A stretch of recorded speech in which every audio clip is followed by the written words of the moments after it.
Conservative podcaster Tim Pool went on an expletive-filled tirade against Robby's favourite person, Candace Owens, in a recent episode of his podcast. Owens has been a highly controversial figure in Conservative circles in the wake of Charlie Kirk's assassination.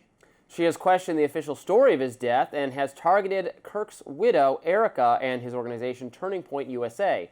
Tim Pool suggested that Owens is directly contributing to the downfall of TPUSA by turning her followers against it.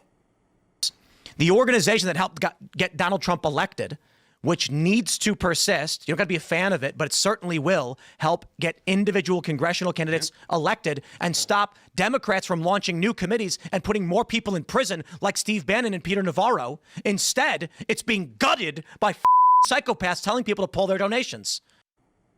And from there, Pool turned up the intensity another notch. She is burning everything down, and she's gloating and smiling while she does it. And you know what you told me? She has no security. She doesn't deal with the we have to deal with. She's a piece of shit. She's making everyone else suffer. It's all lies. It's all hypocrisy. And it is for the purpose of making money. And she does not live the way other people live. And she claims she liked Charlie. She loved Charlie. And she is burning everything down that he built because she is evil. She is evil. And I'll say it again. This conservative movement is fractured. It's fried, whatever it is. Owens responded directly to Pool's rant, writing on X, "He is genuinely not well right now. I wouldn't turn this into a cheap internet moment. There's just so clearly something personal going on in his life. It's hard to run a business, and he's under pressure. Pray he comes through it." But other conservatives took Pool's side, with writer Bethany Mandel saying, having never seen Tim Pool anywhere near this angry, it's justified, about time people blow their tops with her. Owens' suggestion that Pool is under pressure could be at least partially correct, because he said in that same episode that he might have to cancel the show soon if he doesn't start bringing in more money. He claims he's had to dramatically increase his security costs because people have fired gunshots near his workplace. He suggested he's working on a solution to keep the show going, but that December 19th might have to be the final episode. And my understanding is it's not just his suggestion that they suffer some security issue. It's confirmed that they've had people on the premises that are concerning, shots fired, crazy people, all awful. I've been on Tim Pool's show once before, a long time ago. Amber Duke has been on it a couple times. Don't agree with everything Tim Pool says or a lot of the guests he has on, but it's a big platform, and it is absolutely wrong for anyone to respond to things he says with violence. I think that expletive-laden tirade was dead on. Was totally correct. Everyone's right. What can you say? She has no defenders left, virtually, because I don't know that she's evil. Imputes like a clarity of purpose to what she's doing. I think she's just really not very smart and has always been a grifter type personality, and she always does this when she, I'm going to pray for you. I think you're not well. It's so patronizing. I can't stand her and really never have, and found myself not able to hold back on that anymore. And I'm glad other people are feeling the same way. What she's doing to Erica is just, I think, absolutely awful. Suggesting that TPUSA might have had something to do with it, or Erica's trying to cash in on this, or might have even been involved, and the person they have in custody, who they have overwhelming evidence is guilty. There's not a question we have to solve. Well, why would it be that? But we know why, and she can't present any evidence that actually contradicts that. She's just asking questions, but she has nothing. She has nothing on her side. She's been right about nothing, and she is profiting from this, and she's causing real pain to people, and she's awful. She's awful. I don't know what to say. She's awful. While I was listening, or while we were watching the Tim Pool comments there in the introduction, I was thinking that he might dislike her even more than you do. Yeah. But perhaps not. Perhaps you're about the same, but you're just slightly more restrained in your language. I've been there the whole time. I just don't. Now but I don't want to be hating on envious of success. She has a huge audience. I don't know what people see in her exactly, because to my mind, she asks these provocative questions, and I'm good with provocative questions. Tim Pool asked provocative questions too, but then you have to bring receipts eventually. You have to get one of these right. Yeah. And she never gets any of them right. Well, one of the things that I think it's worth noting in passing here is that there was that interview that she did with CNN, and we are often critical of, mainstream or legacy media here. That was a very good interview of her, where her lack of receipts, to use your imagery, was very apparent, and she didn't really have any answers to the things that go on, the things that she was claiming or implying were true. Look, this isn't going to surprise you, but between Tim Pool and Candace Owens, I don't really feel like I have a dog in that fight. I mean, I find Tim Pool's views quite obnoxious, but that's fine. I certainly don't endorse or sympathise with anyone threatening or practising violence against him. If he is under genuine threat, then he shouldn't be, and that's bad. I guess, to your point, my broad impression is that he may come from a somewhat more politically sincere place. He is very sincere. Yeah, absolutely. And he is someone who considered himself on the sort of independent populist left, and was really COVID and some other things brought him much more in explicit proximity to the right. But when I was on his show, we argued about antitrust and some economic issues where he was right along with your views.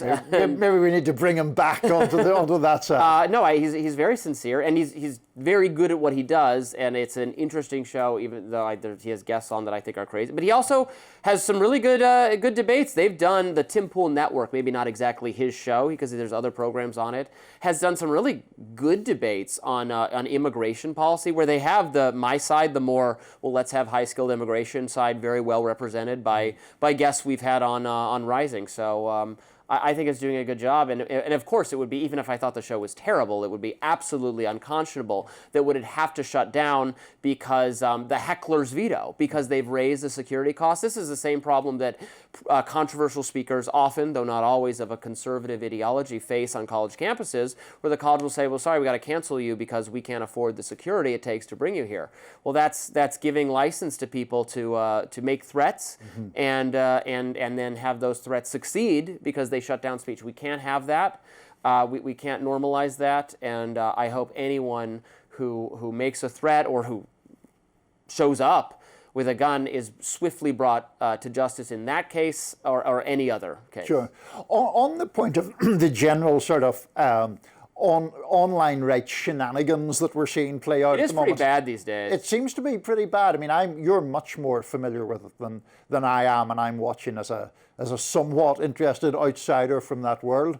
But one of the things that I'm curious about, and you probably know the answer to, is like Candace Owens, for example, with these theories or implications around the killing of Charlie Kirk, and she has certainly implied at times that Israel is involved in all of that. I'm curious if that has lost or gained her any audience appeal, because we've spoken before about Nick Fuentes, somebody who recently was lamenting he wasn't nominated to be anti-Semite of the year, but he's somebody who seems, depressingly to my mind, to have gained more traction and a bigger audience recently. Is Candace, going up or down in that way, do you think? And funny enough, they are not. Nick Fuentes despises and dislikes and disparages Candace Owens because he also does not respect her. He thinks that many of these theories she proposed are incorrect, including that Israel bears some responsibility for Charlie Kirk's death. He does not accept that that's the case. Right, okay. His very bad and very hateful views are frankly more grounded in reality or some argument you can muster than hers are, which are just truly like, France is trying to kill me, that it's not even an argument you can refute. Like, you can argue why sexism is wrong and why racism is wrong. How do I argue whether Brigitte Macron is a man or do you know what I'm saying? I'd actually completely forgotten about the Macron thing until you mentioned it, because I don't think that any of Nick Fuentes' views are grounded in reality either. Grounded in reality is the wrong way to, but it's prejudice. Well, it's his opinion. I don't know. It's something you argue. How do I argue that the sky is blue rather than red? The ground is green rather. I don't know. Well, yeah. I mean, the Macron, like, they're trying to kill me because I have exposed the fact that, like, this woman was a man, which she wasn't. I don't know where you go with that, really. But anyway, it's all getting us into a very unhealthy place on the right, for certain. I don't know whether Candace is really growing her audience or not, but it does seem clear that Charlie Kirk and Turning Point USA was, I guess, holding back some broader division on the right that we were not aware of, that has spilled out into the open following his death, with some principled splits between people on foreign policy that I think should be the subject of rigorous debate. Where I have no problem that a more neoconservative or whatever it was, hegemonic view of the establishment conservative speakers that was not well represented by the people has come under greater scrutiny. That's fine, but also some more ugly and unsavory characters who have that view, but then also have some bad views and then some insane views are now are gaining in prominence. Maybe, but then with Nick Fuentes, you run into so much of it is actually foreign. The boosting of him. There was some analysis this week I saw about how his posts keep going so viral on X, suggesting that it is a massive foreign influence campaign, like a bot farm type thing? Yes, from Middle Eastern people that are against Israel. So, an argument that I was always very reluctant to endorse, because when they said that about Russia, it was mostly not entirely, but mostly untrue. Well, the scale of it seemed to be exaggerated. The scale of it exaggerated. Yeah. And the scale of it might be being exaggerated here. I would certainly not say that it's totally insincere. We periodically have Republican staffers caught sharing pro-Fuentes stuff or heritage or whatever, so... Yeah, there seems to be some suspicion around it, at least. Yeah, I mean, I've said this before. I mean, as someone who is vigorously critical of Israel and its conduct in Gaza, I don't want the support, or certainly don't want to be aligned with people like Nick Fuentes, whose opposition seems to be anti-Semitic in a really blatant way. But in terms of the overall online right thing, from my more distant perspective, it seems partly a consequence that you've these massively self-promoting characters all trying to clamber over each other, right? That's part of it, as well as the broader ideology. Right, and none of this is going to help elect more Republicans. That's if you care about that at all. I think this is mirroring some of the dysfunction of the left personalities who were bigger on YouTube at the start of the pandemic. The pandemic really did cause, I saw it, I witnessed it firsthand hosting the show through the pandemic, how the left really split over the issue of how to handle COVID mitigation, with some people wanting to follow the science and this is a long code, this is going to disable people. What about workers' protections? What about all of that? On one hand, but what about body autonomy? What about it's my body, my choice? I'm supposed to inject myself with something. Really split the left, and I'm seeing a similar kind of split on the right about this foreign policy question, and then the more wilder things that involves. Sure, interesting stuff. Members of the Trump administration were seen doing pull-ups at Reagan National Airport. We'll talk about that next. Stay with us.